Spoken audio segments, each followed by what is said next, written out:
Chapter 1. From England to Tahiti. It was a cold day in December 1787. There was a strong wind and a green sea. 3 men and a boy stood on the deck of the little ship HMS Bounty. Behind them, on the land, were some hills and small white houses. The ship moved slowly out to sea. The boy, Peter Haywood, was 14 years old. He was a young officer, and he was happy and excited. "England looks very small, Mr. Christian," he said. Fletcher Christian smiled at him. Christian was a tall young man, with black hair and a long, tired face. "England is small," he said, "but we're going to some much smaller islands.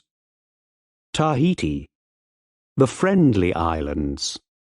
They're small, but they're very warm and beautiful."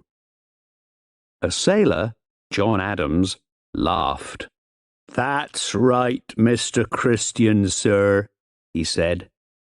"Good food, warm sun, blue skies, and hot, beautiful women, too. I want—" "Be quiet, man," someone shouted. Christian and Haywood looked behind them. They saw the captain, William Bligh. He was a small man with brown hair. Christian knew Bligh well. They were friends. But Bligh was a captain now, so things were different. The Bounty was his first ship, and it was very important to him. "Don't talk about women on my ship, Adams," he said angrily. "Be quiet and sail this ship. Do you hear?" "Yes, sir," said Adams quietly. "Now, listen to me, Mr. Christian. And you too, Mr. Haywood." Bligh stood very near them, but he didn't speak quietly. All the sailors could hear him. "I'm the captain of this ship. Remember that. We're going 30,000 kilometers through bad weather and very bad seas, and I don't want any accidents. You are officers, so you don't talk to sailors about women or drink or anything. You must work hard, and your sailors must work hard too. Do you understand me, Mr. Christian?" "Yes, sir," said Christian. But he didn't look happy. "Good. And you, Mr. Haywood?" "Yes, sir." The boy looked at Bligh, afraid. Then Bligh smiled. "Is this your first time at sea, boy?" "Yes, sir." "Well, you must work hard and listen to me. One day, perhaps, you can be a captain too. Would you like that?" "Yes, sir, of course," Peter Haywood smiled. "Right then. Mr. Christian, look at those men there. They aren't working. Run and talk to them, quickly." Bligh smiled again at Haywood.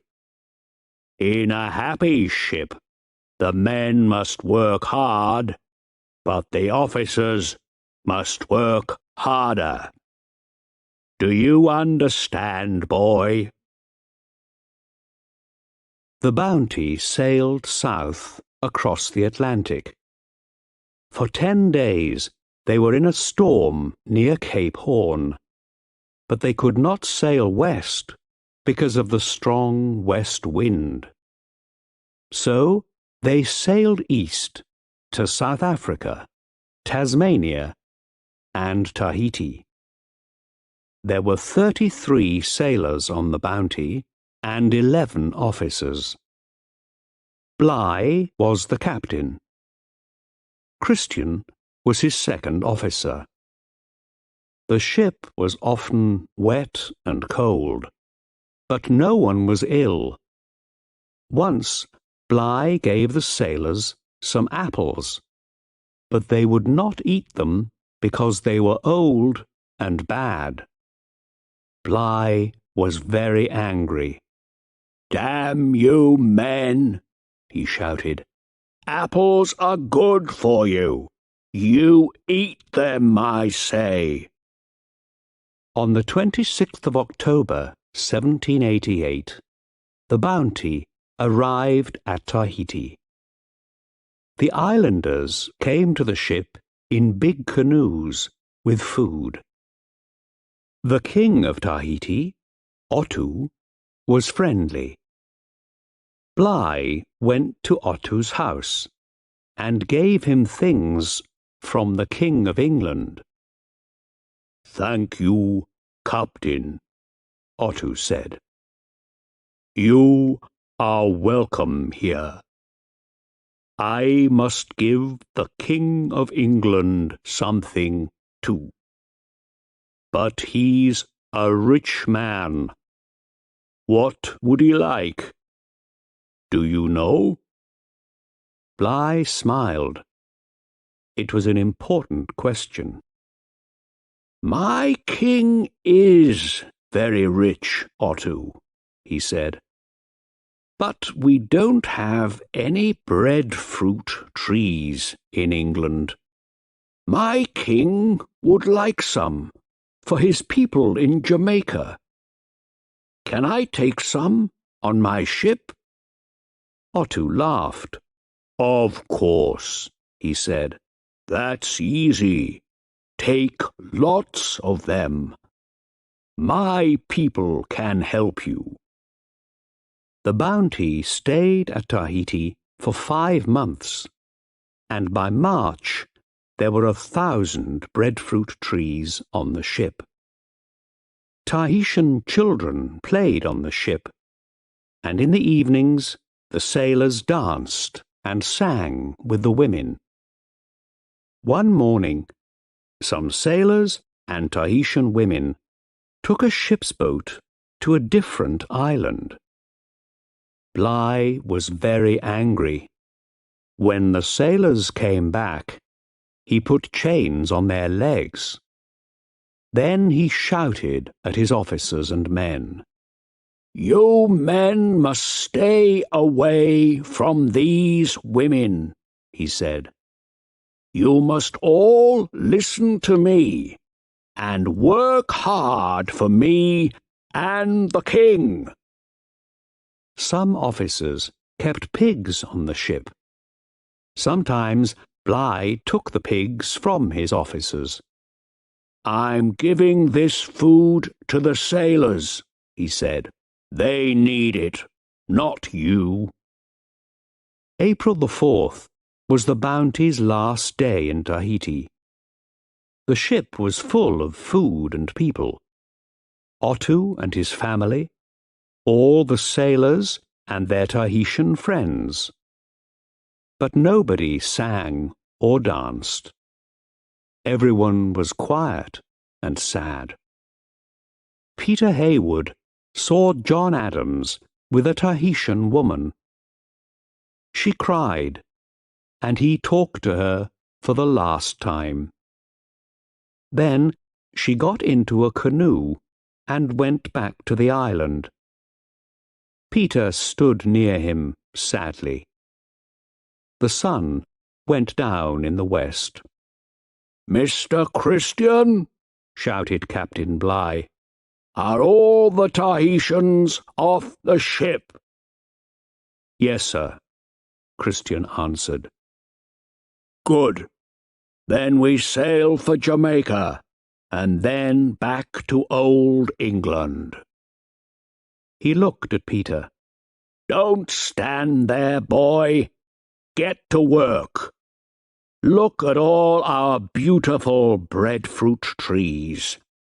King George is going to be very happy about them." Chapter 2. Mutiny. On the evening of the 26th of April, Adams saw Bligh on deck. He looked angry and stopped near Fletcher Christian. "Mr. Christian," Bligh said, "where are my coconuts?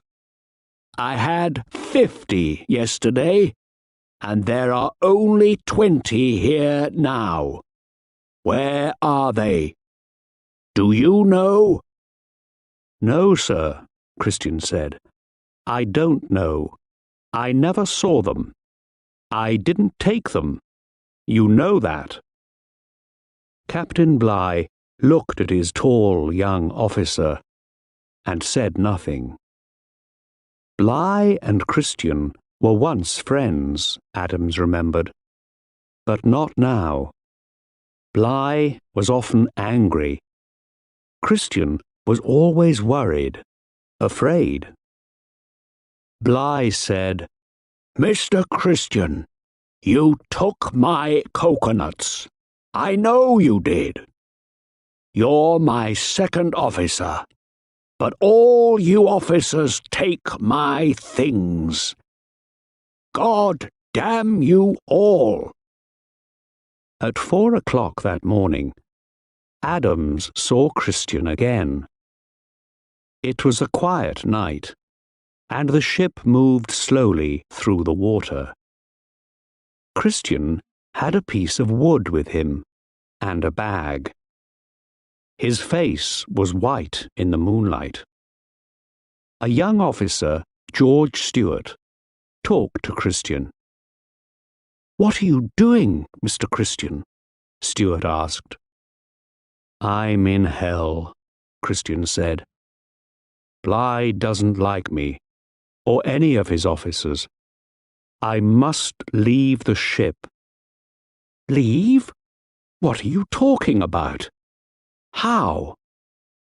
"I have some food in this bag, and wood, and I can swim," Christian said. "We're not far from the island of Tafua. Perhaps I can swim there." "Swim to Tafua? Of course you can't, man. Do you want to die?" "It doesn't matter. I can't stay here with that man. I'm in hell, I tell you. Every day he shouts at me, and it takes a year to sail to England. I must leave the ship." "I understand," Stewart said. "Many of us are afraid of Bligh. We don't like him. But you must stay. You're our best officer. Listen to me now." Bligh was in bed when the door opened. Christian came in with 3 sailors. It was still dark. Bligh opened his eyes. In the moonlight, he saw the gun in Christian's hand. "What?" Bligh sat up. "Get out, damn you! This is my—" "Hold him," Christian said. The sailors put Bligh's arms behind his back, and Christian tied them with a rope. "Now, sir, come with us." They took Bligh out of his bed and up onto the deck. He wore a shirt, but no trousers or shoes. There were 10 or 12 men there with guns and small swords. Christian held Bligh's hands with the rope, and Adams stood behind Bligh with a gun. "What are you doing?" Bligh said angrily. "Let me go at once. You're—" "Be quiet," Adams said. Listen to Mr. Christian. But I'm the captain. Not now. This is our ship now, Christian said. Adams, put the launch in the water. The launch was a small boat, 7 meters long. Adams put it in the water next to the ship. Right, Christian said. Thank you, Adams. You stay with me. Christian looked at some other sailors. He didn't like them. You men, he said, get into that boat. Quickly now. No, Bligh shouted. all of you, stay on this ship. Help me, now. He began to run, but Christian held the rope, and Adams held a knife to his neck. Do that again, Captain Bligh, and you're a dead man, he said quietly. At the front of the ship, Peter Hayward came up on deck. What's happening? He asked. He was afraid. Be quiet, Peter, Christian said. You stay there. Get into the launch, you men, he shouted. I told you. Slowly, 18 sailors got into the launch. Then Christian took Bligh to the side of the ship. Now you, Captain, he said. Over the side. 2 men carried Bligh over the side of the ship. Then the sailors threw some bread into the launch with a barrel of water, a little meat, bottles of rum and wine, some rope and sails, and some of the captain's books. You see, we aren't going to kill you, Christian said. You can live on that for a week or 2. But why are you doing this, Christian? Bligh shouted angrily. I'm your captain and your friend. No, you're not. Not now, Christian said. Don't you understand? I'm in hell with you here on this ship. You're going to be in hell all your life now, Christian, because of this, Bligh said. Bligh sat in the launch with 18 men. Christian and the sailors watched him from the back of the ship. Then they opened a bottle of rum and laughed. England is that way, Captain Bligh, one of the sailors said. 30,000 kilometers to the north. Forget England, my friend, Adams said. I'm thinking about Tahiti and those beautiful women. We're going to be happy now on Tahiti with Mr. Christian. Christian looked at Adams for a minute, but he didn't smile. His face, in the early morning sun, was white and cold. Then he looked at the launch, far away across the sea, with 19 men in it. Tahiti, England, or the Bounty. It doesn't matter, John, he said. I'm going to live and die in hell. Chapter 3. In the Launch. The launch was 7 meters long, and there were 19 men in it. Captain Bligh sat at the back of the launch and looked at his men. The sides of the launch were only 30 centimeters above the sea. Mr. Hall, look at our food, please, Bligh said. Yes, sir. Bligh looked away over the sea. The Bounty was very far away now, but there was a small island Tafua, about 20 kilometers to the west. After some minutes, Mr. Hall, a young officer, said, "Sir, we have 150 kilos of bread, 2 kilos of meat, 6 bottles of rum, and 126 liters of water, sir." "Is that all?" Bligh asked. "We have a small sail and some coats, sir," Hall said. "That's all." "Thank you, Mr. Hall," Bligh said. "It's not much, but we're going to Tafua, so perhaps we can find some more food and water there." Bligh was afraid, but he didn't want them to see that. The men were quiet. They didn't look angry. Next day, they landed at Tafua. They found breadfruit, bananas, and coconuts, but no water. A lot of islanders came down to the sea. "Where is your ship?" they asked. "It sank," Bligh said. "All our friends are dead. We need food and water." The islanders laughed. It was not a friendly laugh. They talked quietly. More men came. Soon there were nearly 100. They began to pick up stones.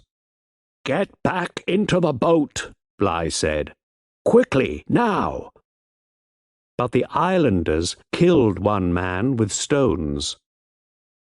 When the launch went out to sea, the islanders came after it in their canoes. They threw stones at the sailors. "Throw the coats into the sea," Bligh said. "Quick!" The islanders stopped and picked the coats out of the sea. Then the canoes went back to Tafua. "We can't land on any islands then," Bligh said. "Not without a big ship and guns." He looked at his men. They were quiet and afraid. "We must be very careful with our food," he said. "Every man can have a small piece of bread and coconut today, and a cup of water. That's all. When it's cold, we can have some rum. But don't worry. Remember, I'm your captain. Listen to me, and we can stay alive." "Yes, sir." Then the youngest, a boy called Robert Tinkler, said, "I want to go home." Bligh looked at him, and for a minute the boy was afraid, because Bligh was often angry. Then he saw a small, cold smile on Bligh's face. "To England, Robert?" "Yes, sir." "Well, that's about 30,000 kilometers away. So first, let's find Timor. That's much nearer. There are Dutch ships there. They can take us home." "Yes, sir." The boy looked happier. "How far is it to Timor, sir?" For a minute Bligh didn't answer. He looked away, over the cold green sea. The wind was stronger now, and the sky was dark. "Oh, not far," he said slowly. "Only about 7,000 kilometers." Next morning, the wind got stronger and stronger, and the launch went up and down over big green waves. Everyone was wet, and white water came into the launch. The sailors used the empty coconuts to throw the water back into the sea. At midday, they ate 5 small coconuts and drank some rum, and they ate some wet breadfruit in the evening. The wind and waves were strong all night, so no one could sleep. Next day, the bread was wet, but they didn't throw it away. In the afternoon, it rained, and they caught the water in cups and coconuts. But it rained all night, so everyone was cold and wet. The launch was small, so they could not all sleep. Most men sat up all night. On the 8th of May, it was sunny. The men took off their wet shirts and trousers. Bligh gave them some rum, coconut milk, and 80 grams of bread. Often he talked about New Guinea, Australia, and Timor. There were storms for the next 2 weeks. Sometimes they saw the sun for an hour, but every day it rained. Big green waves threw white water into the launch. They were always wet, tired, and hungry. 3 times they saw islands, but they didn't go near them. They ate bad bread and old meat, but they had lots of rainwater to drink. When they were very wet, Bligh gave his men some rum. No one could sleep for more than 1 or 2 hours. But every hour, Bligh held a long rope over the side. The rope had knots in it. The men watched carefully. The knots went behind the launch, and Bligh looked at his watch. "We're going quickly today," Bligh told them, and wrote in a little book. "We're going about 160 kilometers every day," he told his men. "But we can't always sail west because of the wind. So I'm sorry, but today we can only have 40 grams of bread." "Bad bread, too," said one man, Purcell. "Yes, but it keeps us alive," Bligh answered angrily. Then he laughed. "Look, up there," he said. There was a bird on the front of the launch. Its small yellow eye looked at them. Carefully, 2 sailors opened their hands very slowly. The bird didn't move. One man put his hand on it. The bird moved away, but at the same time, his friend caught the bird's feet and killed it. The sailors laughed and shouted. It was only a very small black and white bird, but it was food. Good food. "I caught it," the first sailor said. "No, you didn't," the other man said. "I did." "Be quiet," Bligh said. "Give it to me." He cut the bird with his knife and caught its red blood in a cup. The men drank the blood. Then Bligh cut the bird into 18 pieces and put them in front of him. "Right," he said.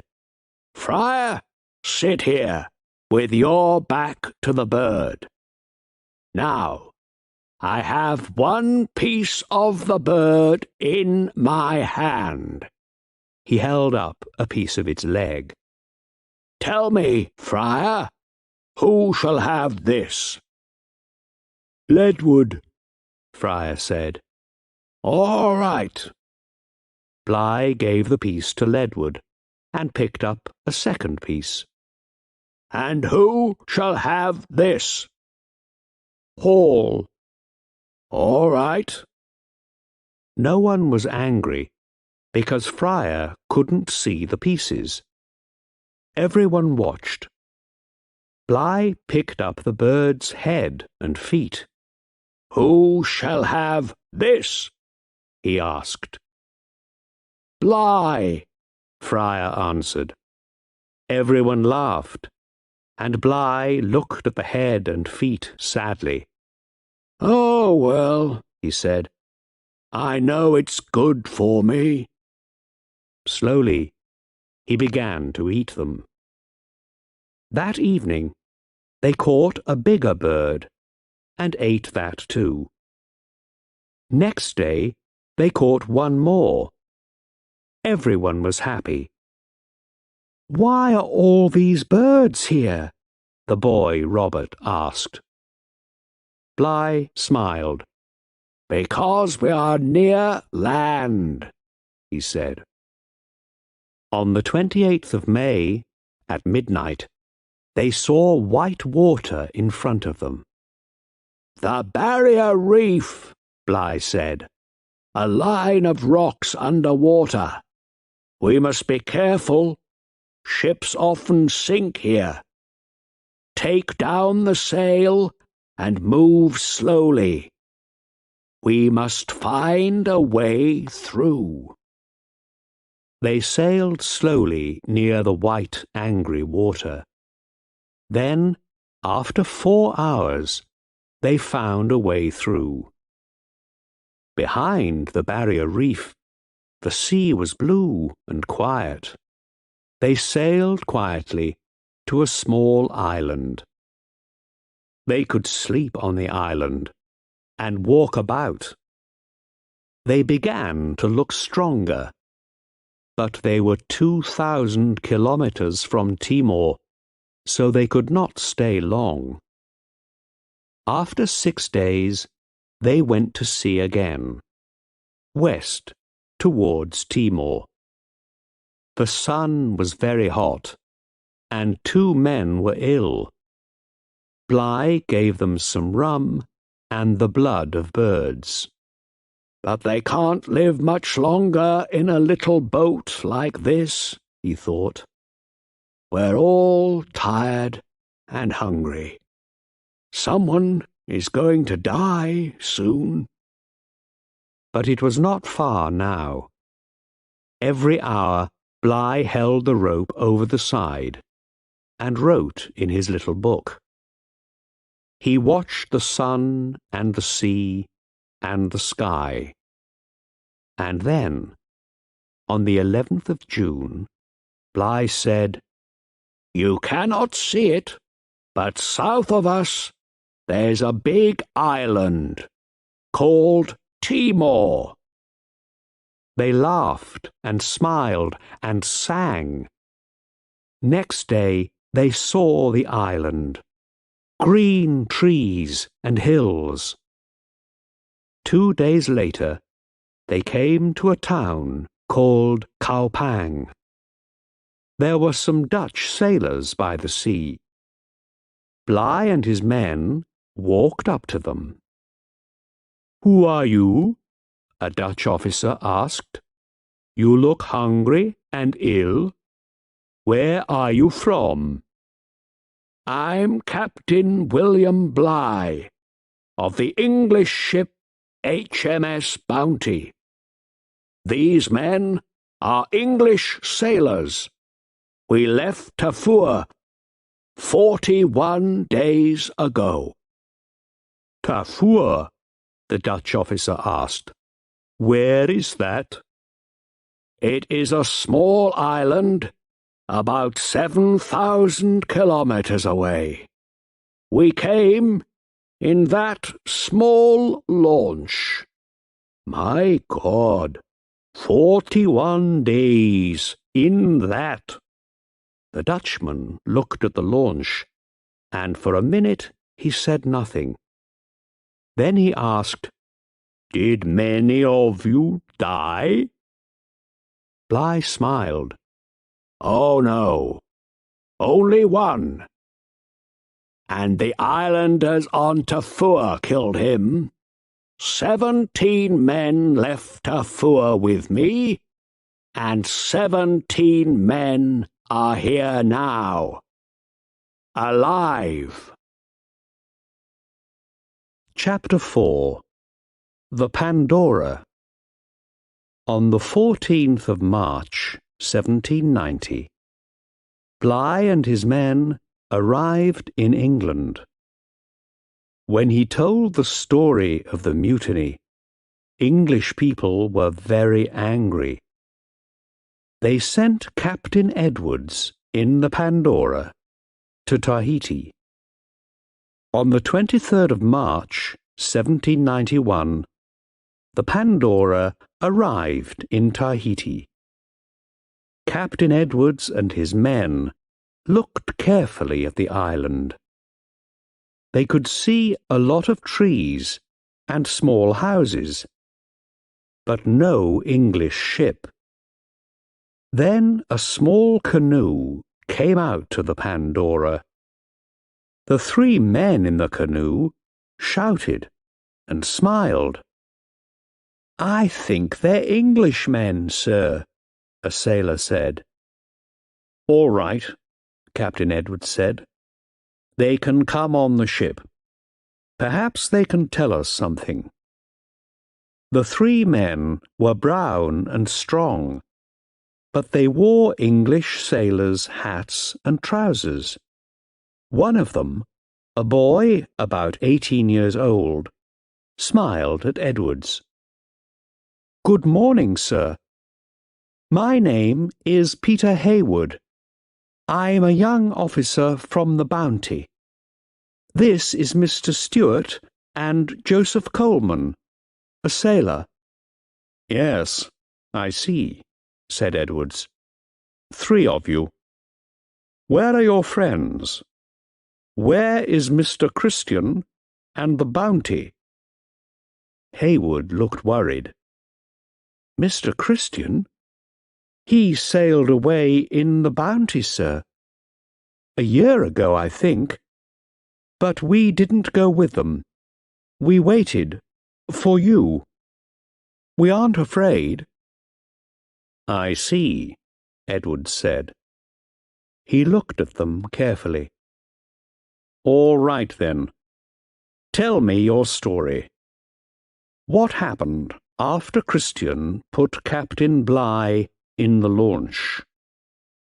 "Well, sir," Hayward said, "we threw the breadfruit trees into the sea and sailed here, to Tahiti. Ottu, the king of Tahiti, was good to us, and a lot of men wanted to stay here. But Mr. Christian was afraid. "We can't stay here," he said, "because a ship is going to come from England." So Ottu gave us a lot of pigs and goats and food, and we sailed to a different island, Tubuai. Some islanders from Tahiti came with us, 8 men, 9 women, and 7 boys. But the people of Tubuai didn't like us, and some of us didn't like Mr. Christian. So Mr. Christian sailed the Bounty back to Tahiti and left 16 of us here. And then? Captain Edwards was excited. "What did Mr. Christian do?" he asked. "He sailed away in the Bounty, sir." "I see. And how many men went with him?" 9 sailors, I think, sir. But they took 7 Tahitian men and 12 women, too." "I see," Edwards said. He looked at them angrily. 16 men stayed on Tahiti, and 3 of you are here. So where are the other 13? Are they waiting for me too, on the island? Well, yes, sir. I mean—" Peter Heywood stopped. He was worried and afraid. "They were here, but they aren't here now," said George Stewart quickly. He put his hand on Peter Heywood's arm.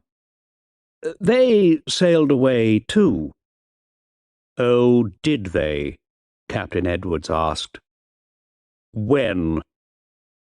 Heywood and Stewart both spoke at once. 4 days, 2 weeks ago, sir," they said. Then they stopped. Edwards watched them. "I see," he said slowly. "First you are in a mutiny, and now you tell me things that are not true. Sailor?" "Yes, sir," one of the Pandora's sailors answered. "Put these 3 men in chains. They are prisoners." "But, sir," Peter Heywood said, "we didn't run away. We came to tell you our story. And Mr. Stewart has a wife." "A wife?" Captain Edwards laughed. "Is she at home in England?" "No, sir. Here," Mr. Stewart answered. "She's a Tahitian woman. Her name is Peggy, Mrs. Peggy Stewart. And we have a daughter." Edwards laughed again. "A Tahitian woman? I'm sorry for her. But don't worry. She can come on the ship and see you in your new prison. Look behind you.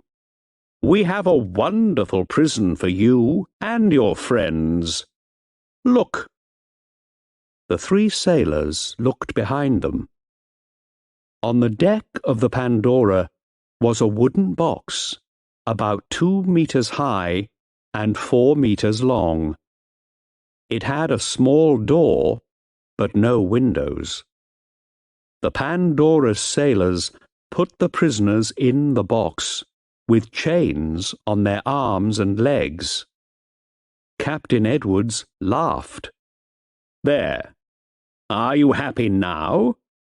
You can stay there, all the way to England." "But my wife, my little daughter," Stewart said.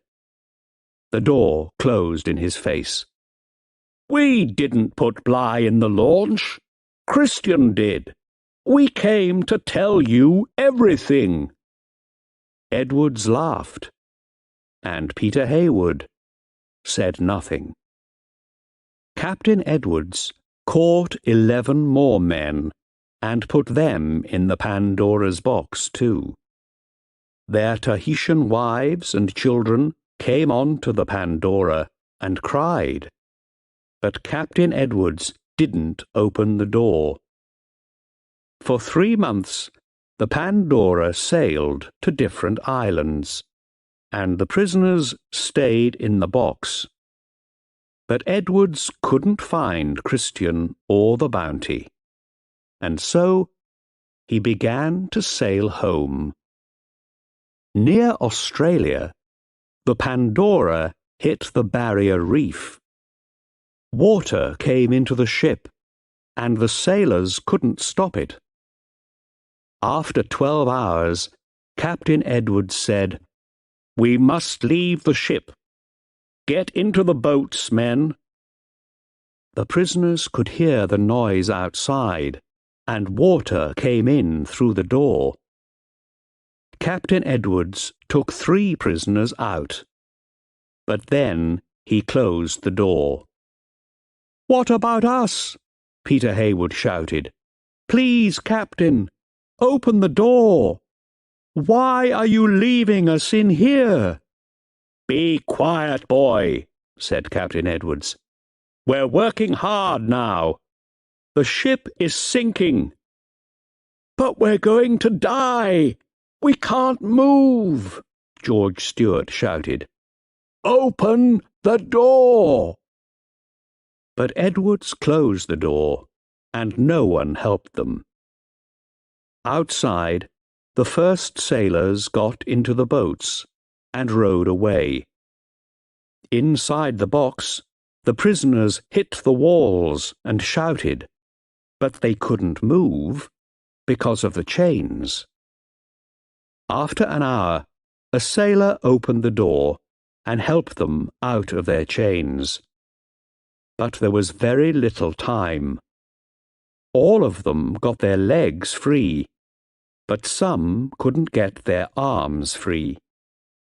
Peter Heywood was nearly the last man to get out. In the sea, he held on to some wood. He saw George Stewart and 4 other prisoners. They couldn't swim because of the chains on their arms. Help me, Peter, Stewart called. But the sea took Stewart away. Peter Heywood never saw his friend again. Peter Heywood landed on a small island with some prisoners, Captain Edwards, and the Pandora's sailors. They had 4 boats, but only 1 small barrel of water and some bread. Like Captain Bligh, they sailed to the Dutch island of Timor. Then a Dutch ship took them to England. They arrived on the 19th of June, 1792. Peter Heywood looked across the water at the green hills and small houses. "Home," he said quietly to a Dutch sailor. "England is very beautiful, you know. I left here 5 years ago." "Are you going to see your family?" the Dutchman asked. "Not yet," Peter answered. "I must go to my trial first. And the punishment for mutiny, you know?" He stopped. The wind moved his brown hair.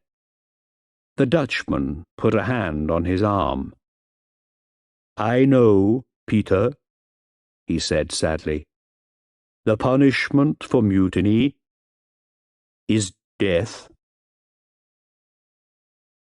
Chapter 5. Death, Life, and Thursday. There were 9 captains at the trial. Peter Heywood stood in front of them and talked about the night of the mutiny.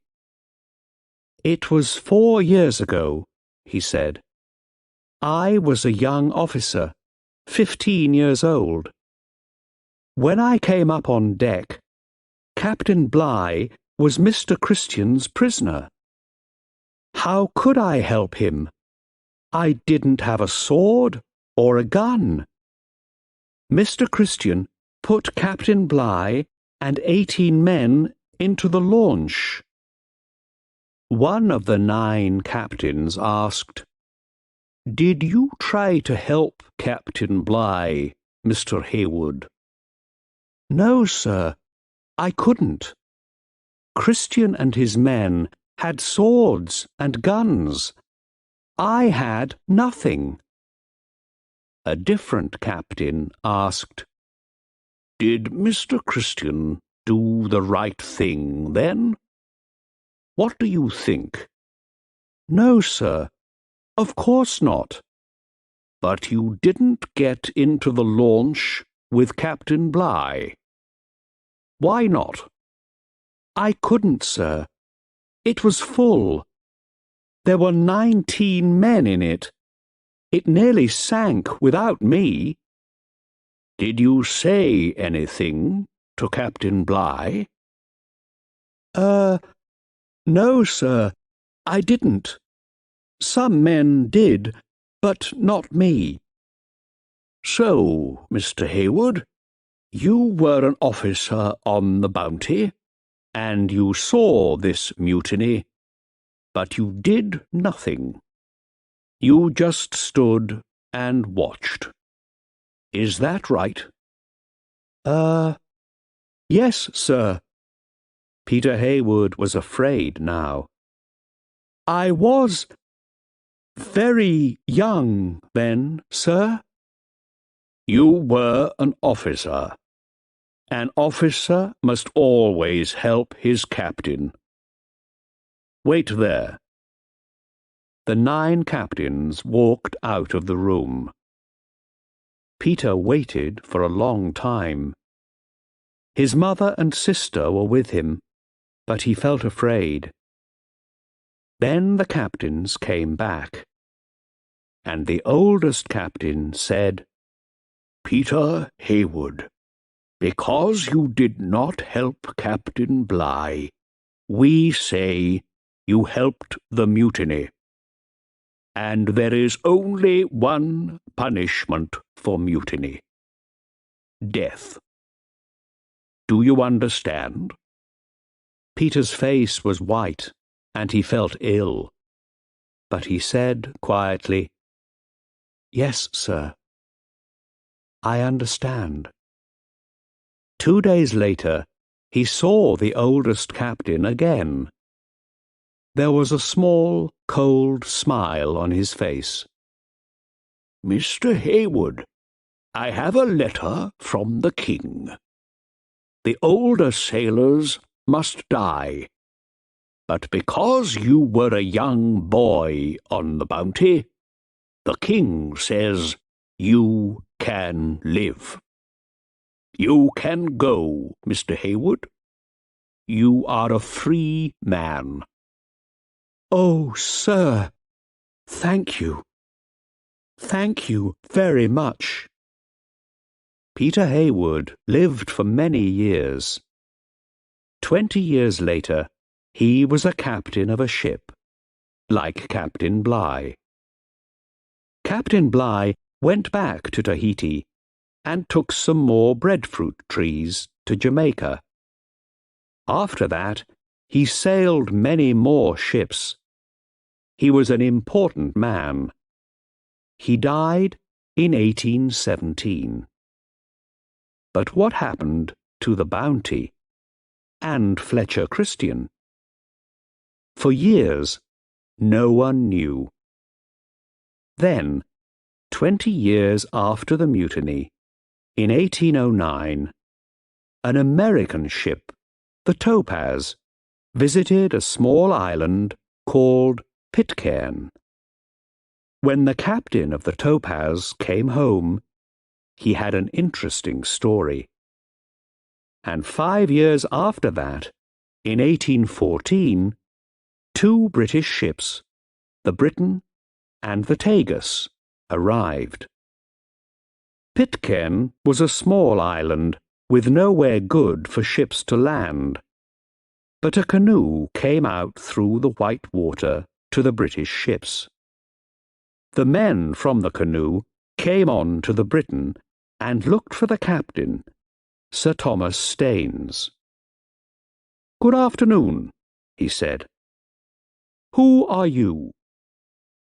A tall young man answered, "I'm Thursday." "I'm sorry," Captain Staines said. "What did you say?" "My name is Thursday," answered the young man. "Thursday, October Christian. I live on this island. You are welcome here. Would you like to come to my village and eat with us? Mr. Adams would like to see you." "Well, thank you very much," said Captain Staines. "And Captain Pippon from the Tagus? Can he come too?" "Of course," said Thursday. "He is welcome." The 2 captains got into the canoe, and Thursday and his friends took it through big green and white waves to the island.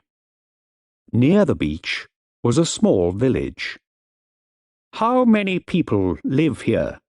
Captain Staines asked. "About 40, said Thursday.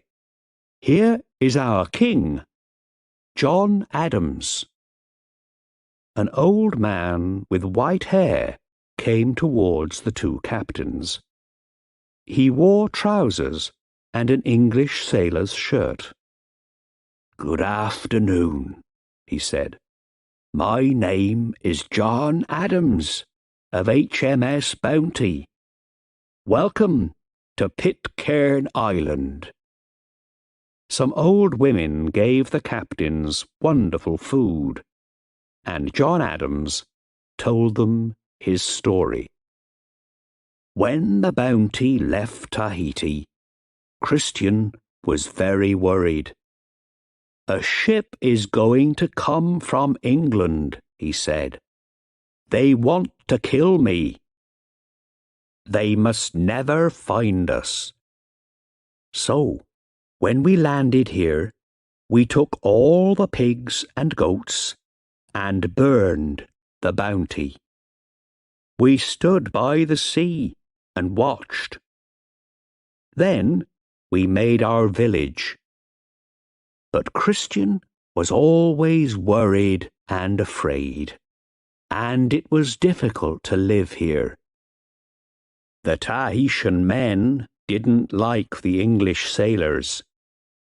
There were 10 English men, 7 Tahitian men, and 12 Tahitian women. When Christian took the wife of one of the Tahitian men, the Tahitian man killed him. Then the Tahitian men killed most of the English men. They nearly killed me. But the women stopped them. The women killed the Tahitian men. After that, there was one man alive on the island. Me. But there were 9 women and some small children. This young man, Thursday, is Fletcher Christian's son." "Oh, I see," said Captain Staines. "So, you were alone here, with 9 wives." John Adams smiled. He looked a tired but happy man. The old women near him smiled too. "Well, yes, sir," he said. "But I'm a good husband to them, and a good father to all these children.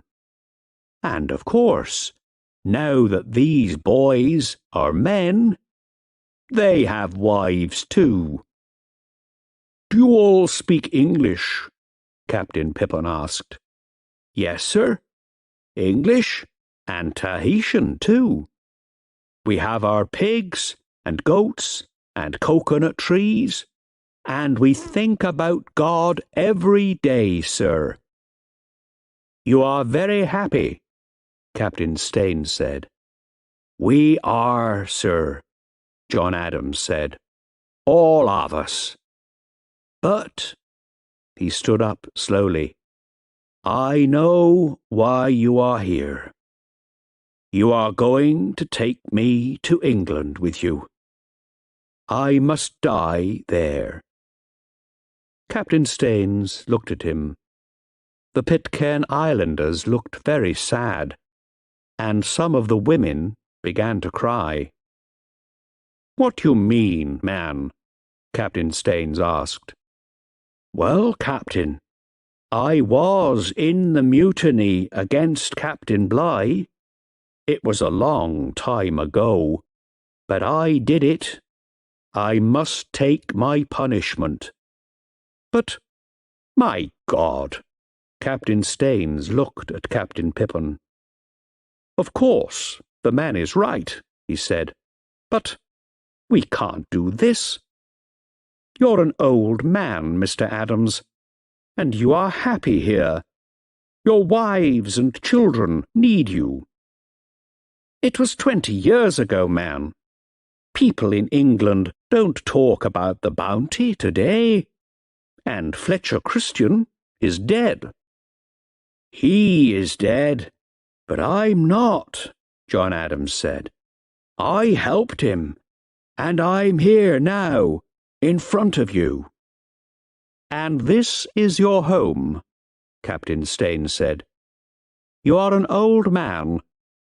You must die here, not in England. Sit down, Mr. Adams. Let's finish this wonderful food." "All right, Captain," John Adams said, "and thank you." He sat down, and the Pitcairn Islanders smiled. "Tell me about Bligh," Captain Staines said. "He's an important man now, you know, but most people like him. Why were you all angry with him?" Adams thought for a minute.